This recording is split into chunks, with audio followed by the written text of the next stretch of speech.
Hello students, welcome back to the channel Shreshtham academy. साथियों, आज आपके लिए लेकर आए हैं क्लास 10 का बहुत ही important topic, that is what types of chemical reaction. ये बहुत ही इंपॉर्टेंट टॉपिक और बड़ा इंटरेस्टिंग और बड़ा इजी टॉपिक है। इसको हम बड़े इजीली समझने वाले हैं, बहुत अच्छी तरीके से समझने वाले हैं।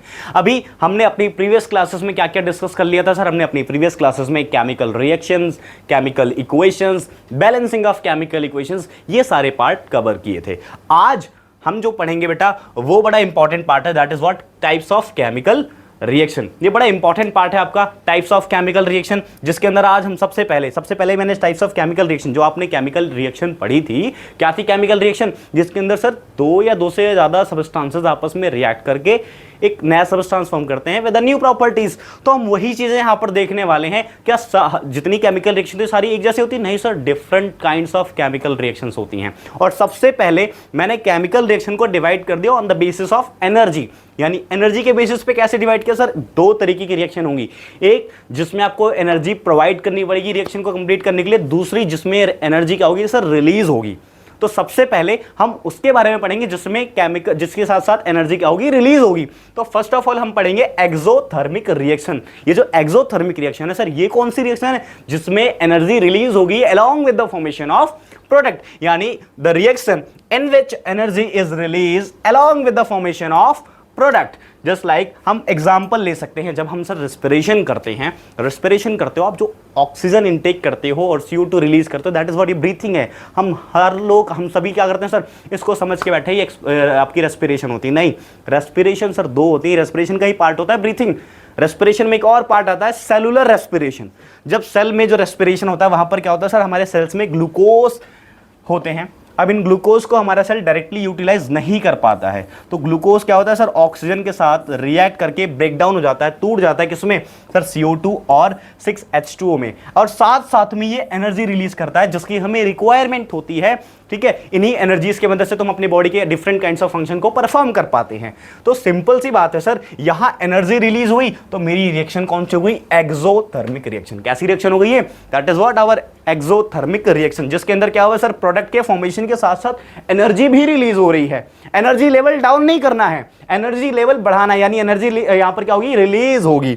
तो ऐसी रिएक्शन को मैं क्या बोलूंगा? एक्सोथर्मिक रिएक्शन बोलूंगा। क्या बोलूंगा इसको मैं? एक्सोथर्मिक रिएक्शन बोलूंगा। अब इस एक्सोथर्मिक रिएक्शन के अंदर एक रिएक्शन आती है सर, जिसका नाम है कौन सा? Combination reaction. कौन सी रिएक्शन? Combination reaction. ये कैसी रिएक्शन होती है सर? कॉम्बिनेशन रिएक्शन बड़ी इजी है यार, नाम से ही सब कुछ क्लियर हो रहा है। कॉम्बिनेशन यानी यहां पर एक कॉम्बिनेशन बनेगा, यहां पर दो सब्सटेंसेस, दो मॉलिक्यूल्स आपस में कंबाइन होंगे और एक नया प्रोडक्ट फॉर्म करेंगे। ठीक है, तो यहां पर क्या होगा सर? व्हेन टू और मोर रिएक्टेंट्स कंबाइंस, क्या होगा सर? कंबाइन होंगे, इसलिए तो इसका नाम क्या है? Combination reaction. और ये कंबाइन होकर क्या फॉर्म करेंगे सर? सिंगल प्रोडक्ट बनाएंगे, इसलिए हमने इसका क्या नाम रखा है? Combination reaction. सर बड़ा इजी सा एग्जांपल दिया इसका तो मैंने। सर जब आप कार्बन को जलाते हो in the presence of oxygen तो क्या बनती है? CO2। और आपने अभी बताया कि ये एक्सोथर्मिक रिएक्शन का पार्ट है। कैसे कह सकते हो सर? बड़ा इजी है ना। यहां पर जब आप कोल को जलाते हो, कार्बन को बर्न करते हो in the presence of oxygen, तो वहां से हीट एनर्जी रिलीज होती है नहीं होती है? होती है नहीं होती है? हाँ जी सर, हीट एनर्जी रिलीज होती है।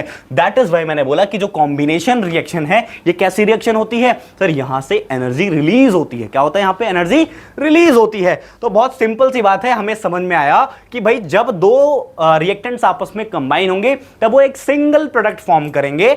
और यहां पर ये भी कैसी रिएक्शन होती है? एक्सोथर्मिक रिएक्शन होती है। तो कॉम्बिनेशन समझ में आया या नहीं आया सर? आगे एक बहुत अच्छी बात है। अब इसका दूसरा पार्ट आता है सर, कौन सा? Endothermic reaction. ये एंडोथर्मिक रिएक्शन क्या होती है भाई? ऐसी रिएक्शन जिसमें एनर्जी की रिक्वायरमेंट होती है। देखो साफ साफ लिखा है यहां पे, the reaction which require energy in the form of heat, light, electricity. ये तो चलो हम बताएंगे आपको। मैंने सबसे सिंपली आपको बताया कि सर ऐसी रिएक्शन जिसके अंदर एनर्जी की रिक्वायरमेंट होगी रिएक्शन को होने के लिए। अब वो चाहे आप किसी फॉर्म में एनर्जी दे दो, चाहे वो हीट के फॉर्म में दीजिए आप एनर्जी, चाहे लाइट के फॉर्म में दीजिए, चाहे electricity, this all are what? Forms of energy. तो आप एनर्जी को जब प्रोवाइड करते हो किसी रिएक्शन को कंप्लीट करने के लिए, तो उस रिएक्शन को हम क्या बोलते हैं सर? अपना एंडोथर्मिक रिएक्शन बोलते हैं। क्या बोलते हैं उसको हम? एंडोथर्मिक रिएक्शन बोलते हैं। कैसे इसको डिफाइन करोगे sir? The reaction which requires energy in the form of heat, light or electricity to break a reactant are called endothermic reaction to break. हाँ जी सर, आप देखते हैं इसी का दूसरा पार्ट यानी कि क्या आएगा हमारा, डिकम्पोजिशन रिएक्शन। बड़ा इजी पार्ट है भाई डिकम्पोजिशन रिएक्शन। तो यहां भी सब कुछ देखो, जो नाम रखा जाएगा ना सब कुछ वही आपका डिफाइन कर देगा। नाम क्या है, डिकम्पोजिशन रिएक्शन। डिकम्पोज होगा, टूटेगा, ब्रेक डाउन होगा। और तोड़ने के लिए किसकी जरूरत पड़ती है सर, एनर्जी की जरूरत पड़ती है। किसकी जरूरत पड़ती है, एनर्जी की रिक्वायरमेंट होती है। तो डिकम्पोजिशन रिएक्शन तो समझ में आया, और यहां एनर्जी की रिक्वायरमेंट होगी। ठीक है, तो कह रहा है the reaction in which a compound splits into two or more simple substances is called decomposition reaction। यानी ऐसी रिएक्शंस जिसके अंदर क्या होगा, एक सिंपल आपका कंपाउंड जो होगा वो स्प्लिट हो जाएगा, टूट जाएगा, ब्रेक डाउन हो जाएगा। किसमें, दो या दो से ज्यादा सिंपलर सबस्टांसेस में। और ऐसी रिएक्शंस को हम क्या बोलते हैं भाई, डीकॉम्पोजिशन रिएक्शन बोलते हैं। क्या बोलते हैं इसको हम, डीकॉम्पोजिशन रिएक्शन बोलते हैं। और ये तीन तरीके की होती हैं sir. Decomposition reaction are of 3 types, 3 तरीके की रिएक्शन होती हैं। कौन कौन सी, अच्छा ये जो रिएक्शन मैंने 3 तरीके की क्यों बोला कि भाई ये reaction, this reaction are of 3 types on the basis of energy. कौन सी एनर्जी मैं प्रोवाइड कर रहा हूं, किस एनर्जी से ये जो डिकम्पोजिशन रिएक्शन है ये कंप्लीट हो रही है, उसके बेसिस पे मैंने इस डिकम्पोजिशन रिएक्शन को 3 कैटेगरीज में, 3 अलग अलग टाइप्स में डिवाइड कर दिया, थर्मल, इलेक्ट्रोलाइटिक, फोटोलाइटिक। सर समझ गए हम, तो हमने फिर से पकड़ लिया टर्म्स को। थर्मल मतलब हीट, इलेक्ट्रोलाइटिक मतलब इलेक्ट्रिसिटी, फोटोलाइटिक यानी सनलाइट। क्या होगी, सनलाइट से जो हम क्या करेंगे, sunlight is also kind of energy. तो जब सनलाइट के मदद से क्या होगी, डिकम्पोजिशन रिएक्शन होगी, so that kind of reaction is known as what, photolytic decomposition. आओ सबको डीपली देखते हैं। सबसे पहले कौन सा समझेंगे हम सर, थर्मल डिकम्पोजिशन। कौन सा डिकम्पोजिशन, थर्मल डिकम्पोजिशन। यानी बड़ा इजी है, thermal decomposition when decomposition reaction is carried out by the heat energy then it is said to be thermal decomposition। यानी जब भी आपकी डिकम्पोजिशन रिएक्शन को हीट की मदद से कंप्लीट किया जाएगा, किसकी मदद से सर, हीट एनर्जी की मदद से किया जाएगा, तो ऐसी रिएक्शन को हम क्या बोलेंगे हम ना, थर्मल डिकम्पोजिशन। क्या हो जाएगा भाई ये, थर्मल डिकम्पोजिशन। फॉर एग्जांपल हमारे पास क्या है सर, CaCO3 लाइमस्टोन। हमने क्या किया सर, इसको हीट कर दिया। क्या कर दिया हमने, इसको हीट कर दिया। और हीट करने से क्या हो जाएगा सर, ये ब्रेक डाउन हो जाएगा। इसमें CaO that is your quick lime, और किसमें टूट जाएगा सर, कार्बन डाइऑक्साइड CO2। तो देखो ये सिंपल एक सबस्टेंस था, कौन सा सर, CaCO3। ये किसमें, जब हमने इसको हीट किया तो हीट करने से क्या हो गया, किसमें, CaO प्लस CO2 में ये ब्रेक डाउन हो गया। तो इसको रिएक्शन को हम क्या बोलेंगे सर डिकम्पोजिशन। यहां डिकम्पोजिशन तो हो गया, लेकिन डिकम्पोजिशन हुआ किसकी वजह से है सर, हीट एनर्जी के। तो ये कैसे डिकम्पोजिशन हो जाएगा सर, थर्मल डिकम्पोजिशन हो जाएगा। कैसा डिकम्पोजिशन हो जाएगा, थर्मल डिकम्पोजिशन हो जाएगा। क्या यहां तक कोई डाउट तो नहीं है? यदि आपको कोई डाउट आए या कोई परेशानी आए तो उसको हमारे कमेंट सेक्शन में लिख सकते हैं, ताकि आपको हम उसको वहीं रिप्लाई करके या नेक्स्ट वीडियो के थ्रू आपको हम उसके आंसर करेंगे। ठीक है, आगे देखते हैं साथियों। अगला हमारा है इलेक्ट्रोलाइटिक डिकम्पोजिशन। ये इलेक्ट्रोलाइटिक डिकम्पोजिशन भी बड़ा इंटरेस्टिंग है। इसमें क्या होता है, इसमें क्या होता है सर नाम से, या फिर से बता दिया आपने कि नाम से सब कुछ क्लियर हो रहा है। इलेक्ट्रोलाइटिक डिकम्पोजिशन, इलेक्ट्रोलाइटिक यानी कि इलेक्ट्रिसिटी। जब आप एनर्जी के तौर पे इलेक्ट्रिसिटी प्रोवाइड कराओगे, यानी उस रिएक्शन को कंप्लीट करने के लिए आप इलेक्ट्रिसिटी प्रोवाइड कराओगे, तो वहां पर क्या होगा, अगर सबस्टेंस स्प्लिट होगा, ब्रेकडाउन होगा, डिकम्पोजिशन होगा, तो ऐसी रिएक्शन को हम क्या बोलेंगे सर, इलेक्ट्रोलाइटिक डिकम्पोजिशन बोलेंगे। यानी when decomposition reaction is carried out by the help of electricity, that is known as what, your electrolytic decomposition। for an example हमारे पास यहां पर सर वाटर था। क्या था हमारे पास, यहाँ पे वाटर था, और वाटर में मैंने क्या किया सर, यहाँ पर इलेक्ट्रिसिटी पास करा दी। देखो हमारे पास ये बैटरी है, बैटरी से मैंने यहाँ पर एक एनोड और कैथोड, जब यहाँ पर मैंने चार्जेस बेसिकली फ्लो किए तो क्या हुआ सर, ये ब्रेक डाउन हो गया किसमें, ऑक्सीजन में और हाइड्रोजन में। किसमें ऑक्सीजन में और हाइड्रोजन में। यानी हमारे पास सिंपल क्या था, 2H2O था। And when we provide electricity, हमने क्या प्रोवाइड किया, इसमें इलेक्ट्रिसिटी प्रोवाइड कर दिया। तो इलेक्ट्रिसिटी प्रोवाइड करने से क्या हुआ सर, ये ब्रेक डाउन हो गया किसमें, 2H2 प्लस में O2 में ये ब्रेक डाउन हो गया। And that kind of decomposition reaction is called as what, electrolytic decomposition. क्या बोलेंगे ऐसे डिकम्पोजिशन को हम, इलेक्ट्रोलाइटिक डिकम्पोजिशन बोलेंगे। ठीक है, चलो आगे बढ़ते हैं। आगे भी बड़ा इजी सा पार्ट है इसका। कौन सा है सर, फोटोलाइटिक डिकम्पोजिशन। क्या है आपका ये, photolytic decomposition. When decomposition is carried out in the presence of sunlight, जहां भी ये आपने देखा होगा फोटोसिंथेसिस, फोटोलाइटिक। तो ये फोटो यहां पर क्या रिप्रेजेंट कर रहा है? आपका सनलाइट रिप्रेजेंट कर रहा है। क्या रिप्रेजेंट कर रहा है? आपका ये सनलाइट रिप्रेजेंट कर रहा है। तो जब भी हम बात करें कि भाई हम डिकम्पोजिशन को कैरिड कर रहे हैं with the help of in the presence of sunlight, यानी जब सनलाइट के प्रेजेंस में आप क्या करते हो सर? अपनी डिकम्पोजिशन को कैरिड करते हो, तो ऐसे रिएक्शन को हम क्या बोलते हैं? फोटोलाइटिक डिकम्पोजिशन बोलते हैं। फॉर एग्जांपल हमारे पास एक AgCl होता है, ठीक है। ये देखो, इस डायग्राम के थ्रू आपको बताने की कोशिश करी गई है। इस चाइना डिश में यहां पर क्या रखा है? सिल्वर ब्रोमाइड रखा है, AgCl रखा है, ठीक है। ये ब्रोमाइड है बेसिकली, और हमने वहां AgCl लिखा हुआ है, तो कंफ्यूज मत होना ऑलमोस्ट, ठीक है। तो मैंने आपसे बोला सर ये पहले कैसे होता है? लगभग येलोइश कलर का होता है, but when it Kemps in contact with the sunlight, ये क्या होता है सर? ये ब्रेक डाउन हो जाता है। क्या हो जाता है? ये ब्रेक डाउन हो जाता है, ठीक है। और किस में टूट जाता है सर? Ag2 + Cl2, ठीक है। वहां ब्रोमाइड है तो यहां फिर ब्रोमीन हो जाएगा, ठीक है। ये हमारे पास सिल्वर क्लोराइड था। जब ये किसके प्रेजेंस में आता है? सनलाइट के प्रेजेंस में। किसके प्रेजेंस में? सनलाइट के प्रेजेंस में। It will break down into the Ag2 + Cl2। क्या हो जाएगा सर? ये ब्रेक डाउन हो जाएगा। बात समझ में नहीं आई? और किसके हेल्प से हुआ है? सनलाइट की हेल्प से हुआ है। That is why it is called as what? Your photolytic decomposition. इसलिए इसको हम कौन सा डिकम्पोजिशन बोलेंगे? फोटोलाइटिक डिकम्पोजिशन बोलेंगे। तो यहां तक सारी बातें क्लियर हो गई सर। हमने डिकम्पोजिशन देखा और डिकम्पोजिशन की 3 टाइप्स भी डिस्कस कर ली। कौन कौन सी? Thermal decomposition, electrolytic decomposition, and last one is what? Your photolytic decomposition. अच्छा, यहां से और भी क्वेश्चन आता है, जैसे कि ये सिल्वर क्लोराइड हो गई या सिल्वर ब्रोमाइड हो गई, इसको आप सर कैसे बचा सकते हो? बेसिकली ये ब्लैक एंड व्हाइट फोटोग्राफी में यूज किए जाते थे। ये जो मटेरियल है बेसिकली आपका silver bromide, it is use in black and white photography. तो आप अगर इसको सनलाइट के कांटेक्ट में रखते हो तो आप ये क्या हो जाएगा sir? It will break down into silver and bromide. तो आप क्या करोगे सर? इसको कैसे प्रोटेक्ट कर सकते हो सर? इसको हम एक डार्क कलर बोतल में कैप्ट करते हैं। We kept in dark colour बोतल, जिससे क्या होता है? उसमें सनलाइट नहीं पहुंचती है, और जब सनलाइट नहीं जाएगी तो क्या होगा सर? ये ब्रेक डाउन नहीं होगा। बहुत अच्छे। अगला हमारा कौन सा सर? Displacement reaction. बहुत ही मजेदार रिएक्शन है ये। तो कौन सी सर? Displacement reaction. डिस्प्लेस कर देगी। मेहनत करो।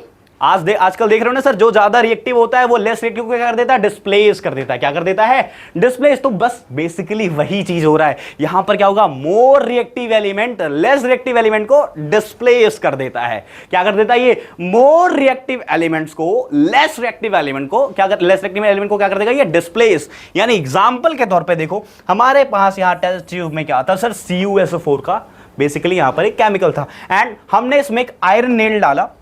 आयरन नहीं यानी Fe, आयरन डाल दिया इसके अंदर। तो हुआ क्या? Iron is more reactive. ये क्या करेगा सर? Cu को भगा देगा, और इसके ऊपर किसकी कवरिंग आ जाएगी सर? देखो यहां पर ये जो बेसिकली क्या बन जाएगा? आपका FeSO4 बन जाएगा। देखो रिएक्शन देखो। चलो कंफ्यूज नहीं होना, यहां पर Zn है, वहां Fe है। इस चीज के लिए हम देखते हैं, इसको फिर सही करेंगे, आपका बताएंगे अगली बार से। मतलब बेसिकली अभी आपको यहां पर ध्यान देना, कोई दिक्कत नहीं है। यहां भी सेम वही चीज बताई गई है। Zn is also metal. जब Zn CuSO4 के कॉन्टैक्ट में आता है तो ये क्या करता है sir? Zn is more reactive than Cu।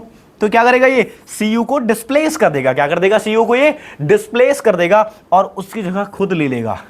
तो ऐसी रिएक्शन को हम क्या बोलते हैं? डिस्प्लेसमेंट। देखो यहां पर इसने क्या किया सर? इसने Cu को हटा दिया, भगा दिया, और उसकी जगह खुद ले लिया। तो ये क्या हो गया भाई? इसने डिस्प्लेस कर दिया। क्यों? क्योंकि Zn is more reactive than Cu, ठीक है। तो बेसिकली आप यहां से समझ सकते हो कि Zn + CuSO4 which gives us what? ZnSO4 + Cu, and that kind of reaction is known as what? Displacement reaction, जिसके अंदर more reactive element less reactive element को क्या कर देगा? डिस्प्लेस कर देगा। क्या कर देगा भाइयों? डिस्प्लेस कर देगा। बहुत ही इजी है, और डायरेक्टली या तो ये वाला आ जाएगा या फिर ये भी मैं आपकी रिएक्शन लिख देता हूं। Fe+ में CuSO4 which gives us what? FeSO4 plus में Cu। बात क्लियर हो गई या नहीं क्लियर हो गई? हाँ जी सर, बहुत बेहतरीन तरीके से क्लियर हो गई है। यदि कोई डाउट है या कोई प्रॉब्लम है तो please write down in the comment sections. Okay, आगे बढ़ते हैं फटाफट, ठीक है। एंड ये देखो अब क्या आ गया? Double displacement reaction. कैसी रिएक्शन है भाई ये? Double displacement. यानी वहां सिंगल डिस्प्लेसमेंट होता, बट यहां पर डिस्प्लेसमेंट जो है वो क्या है? Double.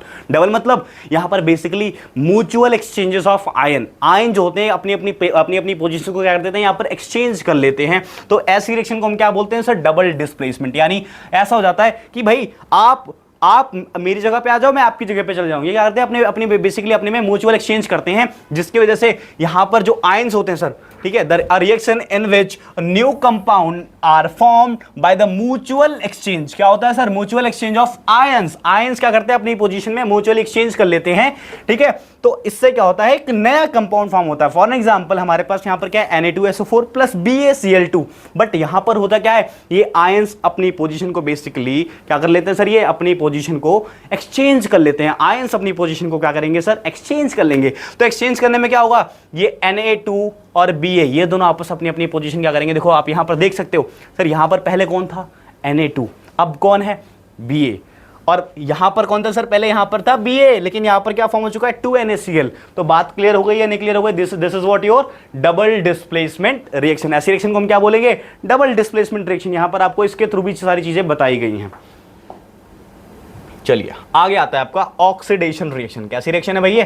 Oxidation reaction. Oxidation and reduction बहुत इजी है, बहुत सिंपली आप इसको बड़े आराम से कर सकते हो बहुत कम समय में। ऑक्सीडेशन और रिडक्शन कुछ क्लियर हो रहा है? कुछ लग रहा है भैया ऑक्सीडेशन क्या होता है या ये रिडक्शन क्या होता है? ऑक्सीडेशन यानी ऑक्सीजन, तो ऑक्सीडेशन मतलब क्या होगा? जिसमें ऑक्सीजन का एडिशन होगा। देखो दो कंडीशंस होती हैं, जैसे आप बेसिकली आप या आपके दोस्त हो, तो आप लोगों के बीच में कंपटीशन होता है नहीं होता? कोई किसी चीज में मार्क्स होते हैं, या तो फिर भाई मेरे भी अच्छे आ जाएं या मेरे दोस्त के भी बुरे आ जाएं। कहते हो नहीं कहते हो? या तो मेरे बहुत अच्छे आ जाएं या फिर उसके भी बुरे आ जाएं। तो भाई ऑक्सीडेशन भी यही कंडीशन रखता है, या तो आप ऑक्सीजन को ऐड कर दीजिए या फिर आप हाइड्रोजन को रिमूव कर दीजिए, ऑक्सीडेशन हो जाएगा।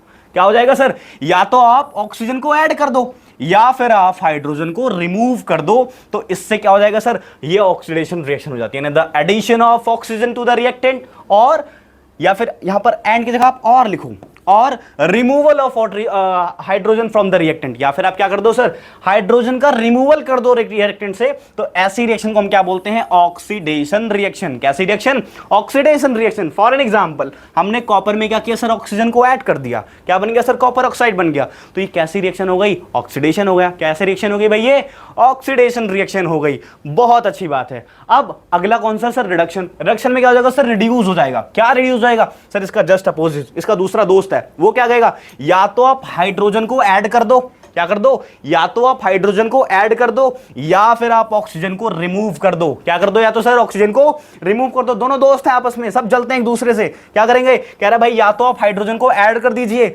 या फिर आप ऑक्सीजन को रिमूव कर दीजिए। फॉर एग्जाम्पल यहां पर देखो CuO और प्लस में H2, तो यहां पर क्या हुआ? मैंने इस ऑक्सीजन को हटा दिया, किसके पास से? कॉपर के पास से। देखो ये बग गया नहीं बग गया?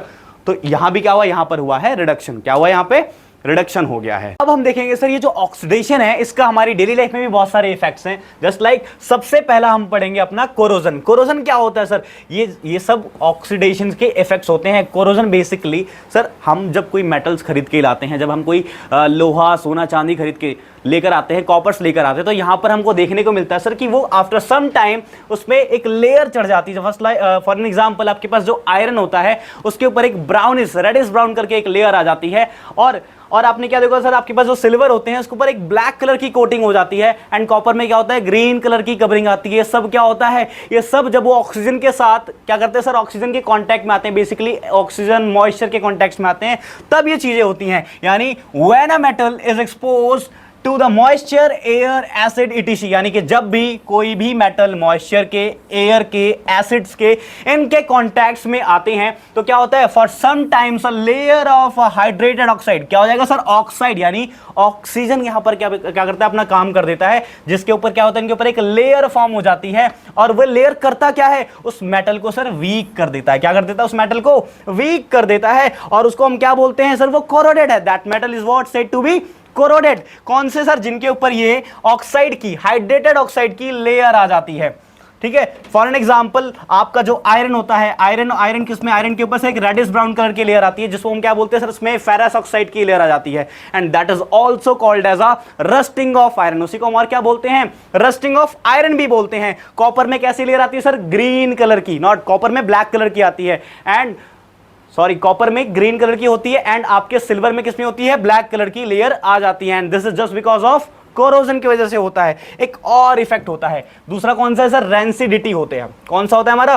रेंसिडिटी। अभी जो रेंसिडिटी है ये बड़ा इजी है, इसको आप अपनी डेली लाइफ से बहुत इजीली कनेक्ट कर सकते हो। सर ऐसा होता है हमारे घर में मेहमान आते हैं, हम बिस्किट्स निकालते हैं और कई बार क्या होता है मम्मी क्या करती है उसको छिपा के एक डिब्बे में एयर टाइट कंटेनर में पैक करके रख देती हैं ताकि बाद में फिर से कोई आए तो उसको हम ये चीज प्रोवाइड कर सकें और वो खराब ना हो। या सर कई बार क्या होता है कि अगर वो बिस्किट खुले में रह गया या हमसे चूक गया बाई चांस, वैसे तो हम खा लेते हैं लेकिन अगर हमसे चूक गया तो क्या हो जाता है सर, वो बड़ा नरम सा हो जाता है, उसकी स्मेल चेंज हो जाती है, टेस्ट में भी थोड़ा सा डिफरेंस आ जाता है। तो ये क्या होता है सर, ये रैंसिडिटी है। और ये भी किसके वजह से होता है? Oxidation of fat. जो उस बिस्किट में जो भी जिस भी फैट में ये फैट और ऑयल्स प्रेजेंट होते हैं, they get oxidise with by the oxidation process, और जिससे क्या होगा उनका जो टेस्ट होता है, उनकी जो स्मेल होती है वो चेंज हो जाती है और उसको हम क्या बोलते हैं sir, that food item get rancid. क्या हो जाते हैं? वो रैंसिड हो जाते हैं। और ऐसे प्रोसेस को हम क्या बोलते हैं? रैंसिडिटी बोलते हैं। क्या बोलते हैं इनको? हम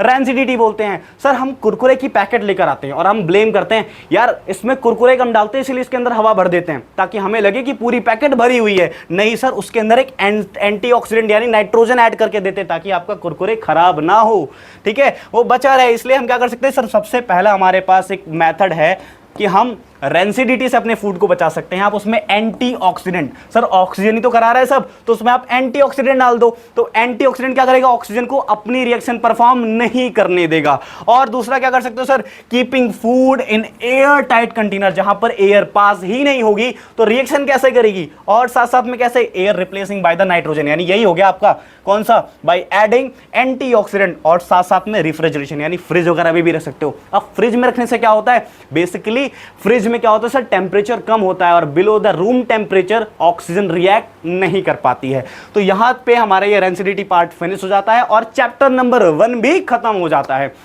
तो साथियों, अगर आपको ये वीडियो अच्छी लगी है तो लाइक शेयर सब्सक्राइब करना ना भूलें और अपने साथियों के साथ जरूर इस वीडियो को शेयर करना ताकि उनको भी ये अच्छा सा कंटेंट, ये प्यारा सा कंटेंट उनको देखने को मिले और आपका एक प्रयास लोगों के लिए बहुत काम आ सकता है।